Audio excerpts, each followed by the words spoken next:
La situation est de plus en plus tendue sur la ville de Pézenas, comme partout en France. Nous avons de plus en plus de demandes de tests et de plus en plus de positifs. Rien que sur la journée d'hier, nous avons traité 250 demandes, ce qui est énorme car on nous demande de respecter des quotas pour ne pas saturer les plateaux techniques. Hier, nous avons dépassé ce quota et nous avons aussi régulièrement des demandes d'EHPAD, donc sur une réquisition de l'ARS. Ce sont des dépistages systématiques et à chaque fois on reçoit une centaine de prélèvements qui nous prennent une grosse part de notre quota. Les plateaux techniques ne doivent pas être saturés parce que si on les sature, ça entraîne mécaniquement le rallongement des délais de rendu des résultats. Évidemment, il y a de plus en plus de demandes PCR, donc mathématiquement on a de plus en plus de résultats positifs, mais c'est une réalité. Rien que ce week-end, nous avons eu 36 positifs téléphonés entre le samedi et le dimanche. Nous suivons tous les jours les pourcentages. Et pour la première fois, le 28 octobre, nous avons dépassé les 20% chez Biomed, qui est une société qui rassemble 5 ou 6 labos tout le bassin. Alors oui, il va y avoir une aggravation.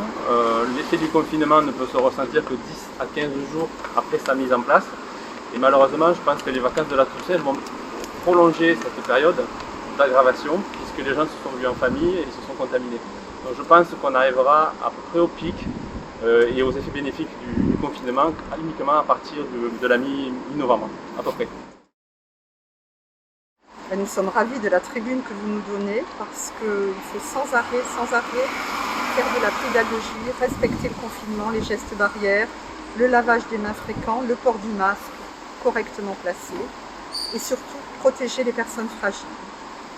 Et j'en profite aussi pour ajouter, ne pas s'affoler et rester courtois avec les soignants qui font leur maximum et qui sont souvent maltraités.